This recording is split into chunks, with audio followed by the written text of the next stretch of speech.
బామ్మగారు వాళ్ళు నిన్నేం నిందించడానికి మాట్లాడట్లేదు. ఈ ఇంటి కోడలిగా అన్ని పనులు చేసుకోవాల్సిన బాధ్యత నీకుంది. నేర్చుకుంటే మంచిదని చెప్తున్నారు తప్ప నిన్నేమీ తక్కువ చేయాలని కాదు. అవును, తను వచ్చిన దగ్గర నుంచి గమనిస్తూనే ఉన్నాను. ఏదో సొంత మనిషిలాగే ఇంట్లో పనులన్నీ చేసుకుంటూ ఉంటుంది. అవును, నిన్నెవరో ప్రేమించారన్నావు. ఆ అబ్బాయి నిన్నెందుకు కాదంటున్నాడు? తనని ఎలాగోలా రిక్వెస్ట్ చేసి తన దగ్గరికి వెళ్ళొచ్చు కదా. హ్యాపీగా నీ లైఫ్ నువ్వు లీడ్ చేసుకోవచ్చు కదా. నువ్వు మా ఇంట్లో ఉండడం మాకేం బరువు కాదు, కానీ ఆపదలో ఉన్న ఆడపిల్లవని బాధ్యతగా చెప్తున్నాము. తనెవరో చెప్పు, పోనీ మేం మాట్లాడతాం.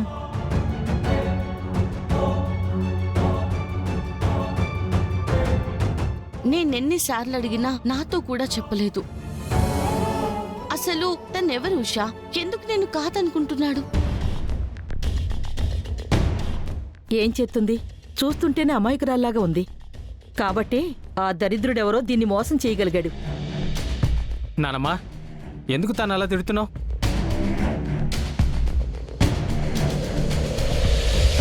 తిట్టక ఇలాంటి మంచి పిల్లని బాధ పెట్టిన వాడిని. నీకు పల్లవే కాదు, మేమందరం కూడా నీకు తోడుగా ఉంటాం. అతనెవరో చెప్పు, అతనితో మేం మాట్లాడతాం. అవునమ్మా, వాడెక్కడుంటాడో చెప్పు. నేను వెళ్ళి పిలక పట్టుకుని లాక్కొచ్చి నీకిచ్చి పెళ్లి చేస్తాను. పోనీ తన పేరు చెప్పు చాలు, మేం పట్టుకుంటాం. చెప్పు షా, కనీసం తన పేరేంటో చెప్పు. నేనే కాదు, ఇప్పుడు ఈ కుటుంబం అంతా నీకు సపోర్ట్గా ఉంది. నువ్వేం భయపడక్కర్లేదు. తన పేరేనా చెప్పు.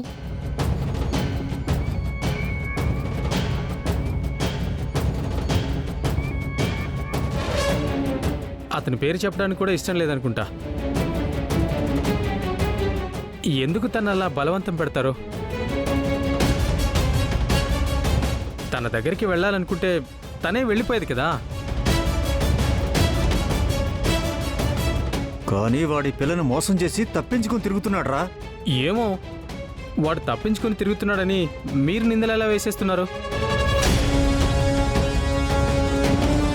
ఈవిడ గారు ఏం చేసిందో తనెందుకు అంత దూరం పెట్టాడో? అదేంటి చందు, అతనెవరూ తెలియకుండా అతనికి సపోర్ట్ చేస్తూ ఉషది తప్పు అంటూ మాట్లాడుతున్నావేంటి? అబ్బే, నేనేం అతనికి సపోర్ట్ చేయట్లేదు. జస్ట్ క్యాజువల్గా చెప్తున్నాను అంతే.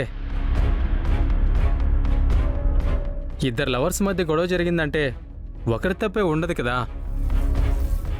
ఉష మొహం చూస్తుంటే తను తప్పు చేసిన దానిలాగా నాకు కనిపించడం లేదురా. ఖచ్చితంగా తను లవ్ చేసిన వాడు ఫ్రాడ్ అయి ఉంటాడు. జస్ట్ వాడి పేరు చెప్పమ్మా. అందరూ అడుగుతున్నారు కదా, వాడి పేరేంటో చెప్పొచ్చు కదా. తీసుకొచ్చి వాడికిచ్చి నీ పెళ్లి చేసి పంపిస్తాం కదా.